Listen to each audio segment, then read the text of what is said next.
So my dad was a really bad manic depressive. Um, he was a great guy. Um, he loved people. He loved jokes. In many ways, he was the town eccentric, but he also suffered from manic depression, which is a hell of a disease. There's people that go on the depressive side of it or on the mania side of it. And my dad went on the mania side.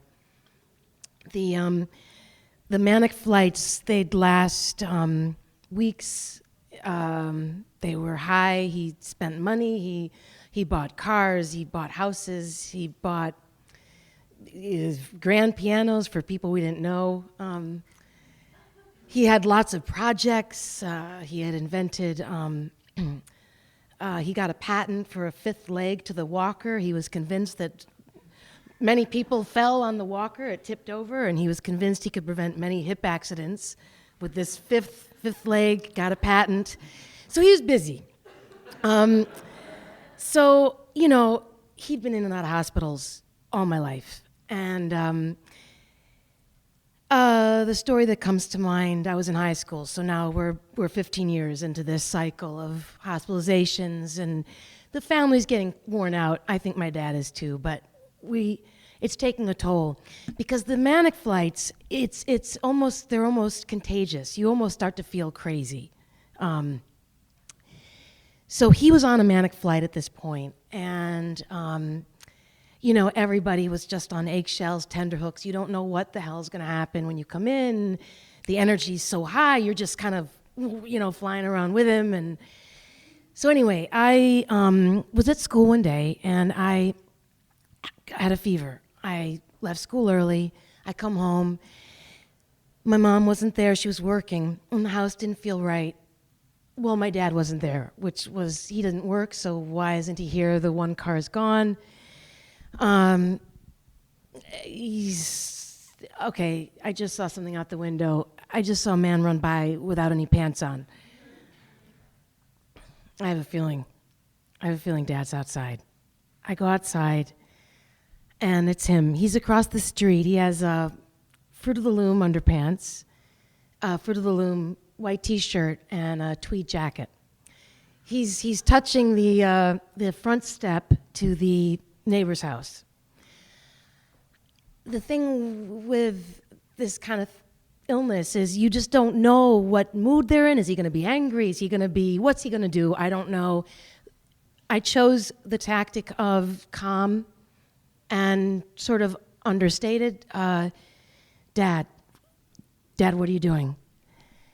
I'm at a very, very important race. I've got to touch the first 3 steps of everybody's house. It's very important. Please, would you just let me do this? So I don't know what he's talking about. Race. He's gone. He's gone. And he's so myopic about this, so focused. He doesn't seem to mind me. I'm following him. We're at the second house now. He's at the step. I'm kind of just following. I think, okay, I've got to call my mom. I didn't really want to leave him out there, but my mom knows how to handle my dad. By this point, they'd probably been married 35, 40 years. There were 6 kids. He let my mom in. He wouldn't really let the kids in when it came down to what was really happening, but he would let my mom in. So I call my mom and just say, get over fast, he's gone. So we're now at the 6th house, and I'm watching, and finally the car pulls up, the Cadillac that he had just bought. Ma pulls up in the Cadillac, and she said, hey, Park, I got some shrimp cocktail. Would you like to join me for some lunch? She chose the food calming route as the tactic. Shrimp cocktail was his favorite thing. He loved the lunches with my mom. He said, that sounds wonderful, but I'm in the middle of this race, though I can't.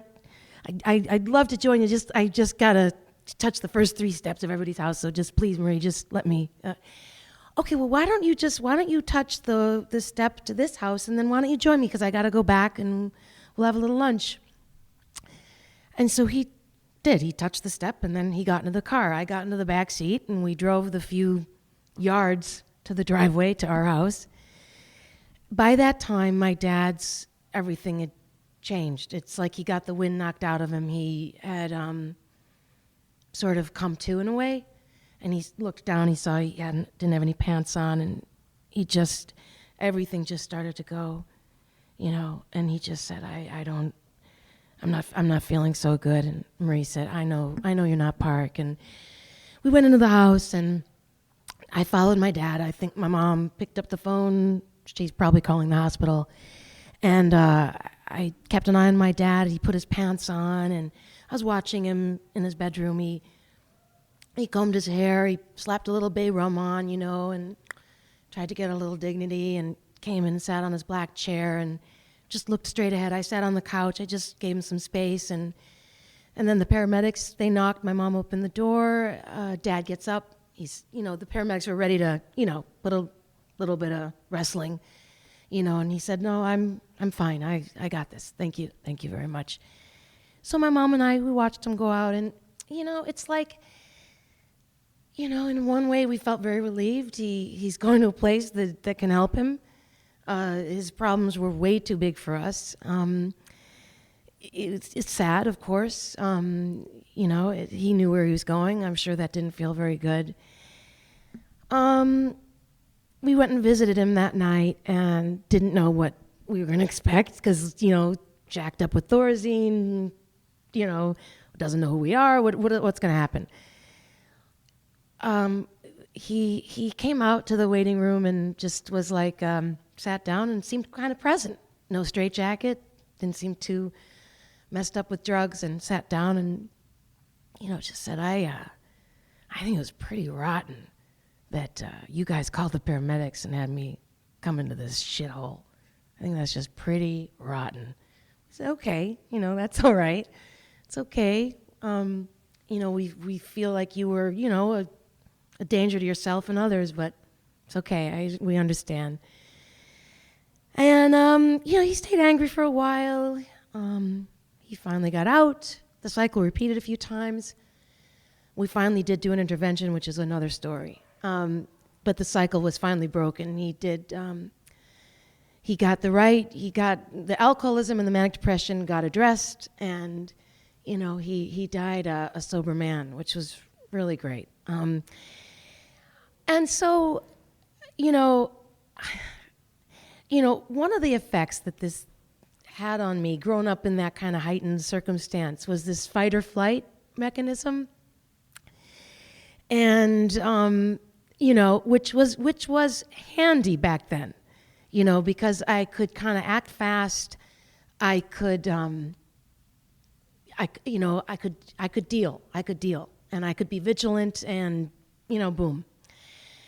Not as useful now. It's not the same circumstances. It's too hypervigilant. It'll kill me early, basically.